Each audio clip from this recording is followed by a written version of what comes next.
태조왕 이야기. 조선을 세운 계곡 군주의 삶. 고려의 붉은 노을이 저물던 시대. 칼과 피, 충성과 배신, 이상과 현실이 뒤엉킨 격동의 시간 속에서 한 사내가 역사의 중심에 섭니다. 그의 이름은 태조 이성계. 그는 고려의 장수였고 마침내 조선을 세운 왕이 되었습니다. 오늘 우리는 한 나라를 세운 사람의 야망이 아니라 한 시대를 짊어진 인간의 고뇌를 따라가 보려 합니다. 왕이 되기 전 그는 무엇을 두려워했을까요? 백성을 위한다는 선택은 과연 모두 옳았을까요? 그리고 왕이 된 뒤 그는 정말 평안했을까요? 지금부터 한 장군이 왕이 되기까지의 신막 여정을 함께 걸어갑니다. 격동의 고려 말, 14세기 말 고려. 나라는 이미 기울어가고 있었습니다. 외구의 침입, 권문세족의 부패, 백성들의 삶은 피폐해졌습니다. 이 혼란 속에서 두각을 나타낸 장수가 있었습니다. 함경도 출신의 무장 이성계. 그는 북방에서 여진족을 토벌했고 왜구를 격퇴하며 명성을 얻었습니다. 백성들은 그를 믿었고 군사들은 그를 따랐습니다. 그러나 그는 아직 왕이 아니었습니다. 그는 충신이었습니다. 적어도 그때까지는. 위화도 회군. 1388년 고려는 명나라를 공격하기로 결정합니다. 그러나 이는 무모한 선택이었습니다. 요동 정벌 명령을 받은 이성계는 압록강의 위화도에서 멈춰섭니다. 그는 생각했습니다. 이 전쟁은 나라를 위한 것인가, 권력을 위한 것인가? 결국 그는 결단합니다. 군대를 돌려 개경으로 향합니다. 역사적인 위화도 회군. 그 순간 그는 충신에서 혁명가가 되었습니다. 새로운 질서의 꿈. 이성계 곁에는 개혁 사상가 정도전이 있었습니다. 그들은 고민했습니다. 새로운 나라는 어떤 모습이어야 하는가? 불교 중심의 고려를 넘어 성리학을 기초로 한 새로운 국가. 백성이 중심이 되는 나라. 1392년 마침내 고려는 막을 내리고 조선이 탄생합니다. 이성계는 태조가 됩니다. 한양천도. 태조는 수도를 옮깁니다. 개경이 아닌 한양. 풍수와 전략, 미래를 고려한 선택이었습니다. 경복궁이 세워지고 새 왕조의 기틀이 다져집니다. 그러나 왕의 마음은 편치 않았습니다. 왕자의 난, 태조의 아들들. 그중 야망이 가장 컸던 인물 이방원. 정도전과 이방원의 갈등은 피로 번졌습니다. 제1차 왕자의 난. 궁궐에 피가 흐릅니다. 태조는 무너집니다. 내가 세운 나라가 내 아들들 때문에 흔들리다니. 눈물의 태위. 결국 태조는 왕위를 내려놓습니다. 그의 아들 이방원이 훗날 태종이 됩니다. 태조는 함흥으로 떠납니다. 그는 왕이었지만 아버지로서는 패배자였습니다. 함흥차사. 함흥으로 간 태조는 좀처럼 돌아오지 않았습니다. 아들을 향한 원망, 정도전을 잃은 슬픔. 왕이었지만 그는 상처받은 한 인간이었습니다. 제8막.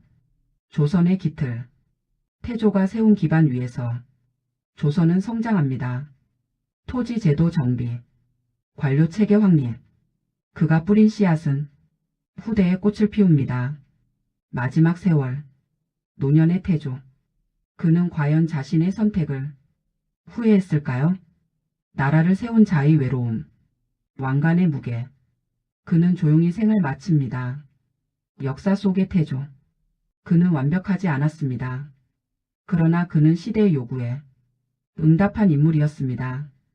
조선은 500년을 이어갑니다. 그 시작점에 태조가 서 있습니다. 왕은 완벽한 사람이 아니라 결단을 내린 사람이었습니다.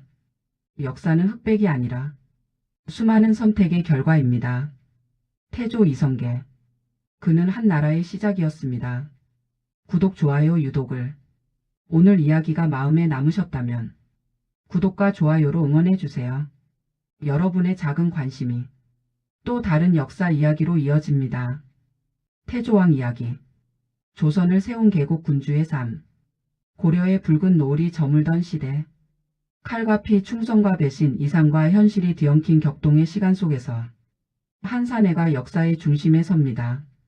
그의 이름은 태조 이성계. 그는 고려의 장수였고 마침내 조선을 세운 왕이 되었습니다. 오늘 우리는 한 나라를 세운 사람의 야망이 아니라 한 시대를 짊어진 인간의 고뇌를 따라가 보려 합니다. 왕이 되기 전 그는 무엇을 두려워했을까요? 백성을 위한다는 선택은 과연 모두 옳았을까요? 그리고 왕이 된 뒤 그는 정말 평안했을까요?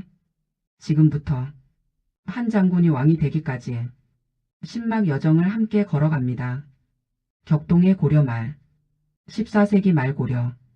나라는 이미 기울어가고 있었습니다. 외구의 침입, 권문세족의 부패, 백성들의 삶은 피폐해졌습니다. 이 혼란 속에서 두각을 나타낸 장수가 있었습니다. 함경도 출신의 무장 이성계. 그는 북방에서 여진족을 토벌했고 왜구를 격퇴하며 명성을 얻었습니다. 백성들은 그를 믿었고 군사들은 그를 따랐습니다. 그러나 그는 아직 왕이 아니었습니다. 그는 충신이었습니다. 적어도 그때까지는. 위화도 회군. 1388년 고려는 명나라를 공격하기로 결정합니다. 그러나 이는 무모한 선택이었습니다. 요동 정벌 명령을 받은 이성계는 압록강의 위화도에서 멈춰섭니다. 그는 생각했습니다. 이 전쟁은 나라를 위한 것인가, 권력을 위한 것인가? 결국 그는 결단합니다. 군대를 돌려 개경으로 향합니다. 역사적인 위화도 회군. 그 순간 그는 충신에서 혁명가가 되었습니다. 새로운 질서의 꿈. 이성계 곁에는 개혁 사상가 정도전이 있었습니다. 그들은 고민했습니다. 새로운 나라는 어떤 모습이어야 하는가? 불교 중심의 고려를 넘어 성리학을 기초로 한 새로운 국가. 백성이 중심이 되는 나라. 1392년 마침내 고려는 막을 내리고 조선이 탄생합니다. 이성계는 태조가 됩니다. 한양천도. 태조는 수도를 옮깁니다. 개경이 아닌 한양. 풍수와 전략, 미래를 고려한 선택이었습니다. 경복궁이 세워지고 새 왕조의 기틀이 다져집니다. 그러나 왕의 마음은 편치 않았습니다. 왕자의 난, 태조의 아들들. 그중 야망이 가장 컸던 인물 이방원. 정도전과 이방원의 갈등은 피로 번졌습니다. 제1차 왕자의 난. 궁궐에 피가 흐릅니다. 태조는 무너집니다. 내가 세운 나라가 내 아들들 때문에 흔들리다니. 눈물의 태위. 결국 태조는 왕위를 내려놓습니다. 그의 아들 이방원이 훗날 태종이 됩니다. 태조는 함흥으로 떠납니다. 그는 왕이었지만 아버지로서는 패배자였습니다. 함흥차사. 함흥으로 간 태조는 좀처럼 돌아오지 않았습니다. 아들을 향한 원망, 정도전을 잃은 슬픔. 왕이었지만 그는 상처받은 한 인간이었습니다. 제8막. 조선의 기틀. 태조가 세운 기반 위에서 조선은 성장합니다. 토지 제도 정비, 관료 체계 확립. 그가 뿌린 씨앗은 후대에 꽃을 피웁니다. 마지막 세월. 노년의 태조. 그는 과연 자신의 선택을 후회했을까요? 나라를 세운 자의 외로움, 왕관의 무게. 그는 조용히 생을 마칩니다. 역사 속의 태조. 그는 완벽하지 않았습니다. 그러나 그는 시대의 요구에 응답한 인물이었습니다. 조선은 500년을 이어갑니다. 그 시작점에 태조가 서 있습니다. 왕은 완벽한 사람이 아니라 결단을 내린 사람이었습니다. 역사는 흑백이 아니라 수많은 선택의 결과입니다. 태조 이성계. 그는 한 나라의 시작이었습니다. 구독, 좋아요, 유독을. 오늘 이야기가 마음에 남으셨다면 구독과 좋아요로 응원해주세요. 여러분의 작은 관심이 또 다른 역사 이야기로 이어집니다. 태조왕 이야기. 조선을 세운 개국 군주의 삶. 고려의 붉은 노을이 저물던 시대. 칼과 피, 충성과 배신, 이상과 현실이 뒤엉킨 격동의 시간 속에서 한 사내가 역사의 중심에 섭니다. 그의 이름은 태조 이성계. 그는 고려의 장수였고 마침내 조선을 세운 왕이 되었습니다. 오늘 우리는 한 나라를 세운 사람의 야망이 아니라 한 시대를 짊어진 인간의 고뇌를 따라가 보려 합니다. 왕이 되기 전 그는 무엇을 두려워했을까요? 백성을 위한다는 선택은 과연 모두 옳았을까요? 그리고 왕이 된 뒤 그는 정말 평안했을까요? 지금부터 한 장군이 왕이 되기까지 신막 여정을 함께 걸어갑니다. 격동의 고려 말, 14세기 말 고려. 나라는 이미 기울어가고 있었습니다. 왜구의 침입, 권문세족의 부패, 백성들의 삶은 피폐해졌습니다. 이 혼란 속에서 두각을 나타낸 장수가 있었습니다. 함경도 출신의 무장 이성계. 그는 북방에서 여진족을 토벌했고 왜구를 격퇴하며 명성을 얻었습니다. 백성들은 그를 믿었고 군사들은 그를 따랐습니다. 그러나 그는 아직 왕이 아니었습니다. 그는 충신이었습니다. 적어도 그때까지는. 위화도 회군. 1388년 고려는 명나라를 공격하기로 결정합니다. 그러나 이는 무모한 선택이었습니다. 요동 정벌 명령을 받은 이성계는 압록강의 위화도에서 멈춰섭니다. 그는 생각했습니다. 이 전쟁은 나라를 위한 것인가, 권력을 위한 것인가? 결국 그는 결단합니다. 군대를 돌려 개경으로 향합니다. 역사적인 위화도 회군. 그 순간 그는 충신에서 혁명가가 되었습니다. 새로운 질서의 꿈. 이성계 곁에는 개혁 사상가 정도전이 있었습니다. 그들은 고민했습니다. 새로운 나라는 어떤 모습이어야 하는가? 불교 중심의 고려를 넘어 성리학을 기초로 한 새로운 국가. 백성이 중심이 되는 나라. 1392년 마침내 고려는 막을 내리고 조선이 탄생합니다. 이성계는 태조가 됩니다. 한양천도. 태조는 수도를 옮깁니다. 개경이 아닌 한양. 풍수와 전략, 미래를 고려한 선택이었습니다. 경복궁이 세워지고 새 왕조의 기틀이 다져집니다. 그러나 왕의 마음은 편치 않았습니다. 왕자의 난, 태조의 아들들. 그중 야망이 가장 컸던 인물 이방원. 정도전과 이방원의 갈등은 피로 번졌습니다. 제1차 왕자의 난. 궁궐에 피가 흐릅니다. 태조는 무너집니다. 내가 세운 나라가 내 아들들 때문에 흔들리다니.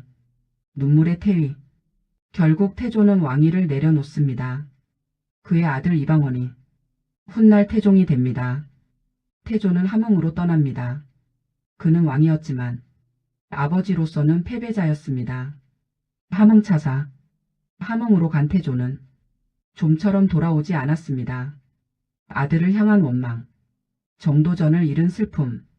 왕이었지만 그는 상처받은 한 인간이었습니다. 제8막. 조선의 기틀. 태조가 세운 기반 위에서 조선은 성장합니다. 토지 제도 정비, 관료 체계 확립. 그가 뿌린 씨앗은 후대에 꽃을 피웁니다. 마지막 세월. 노년의 태조. 그는 과연 자신의 선택을 후회했을까요? 나라를 세운 자의 외로움. 왕관의 무게. 그는 조용히 생을 마칩니다. 역사 속의 태조. 그는 완벽하지 않았습니다. 그러나 그는 시대의 요구에 응답한 인물이었습니다. 조선은 500년을 이어갑니다. 그 시작점에 태조가 서 있습니다. 왕은 완벽한 사람이 아니라 결단을 내린 사람이었습니다. 역사는 흑백이 아니라 수많은 선택의 결과입니다. 태조 이성계. 그는 한 나라의 시작이었습니다. 구독, 좋아요, 유독을. 오늘 이야기가 마음에 남으셨다면 구독과 좋아요로 응원해주세요.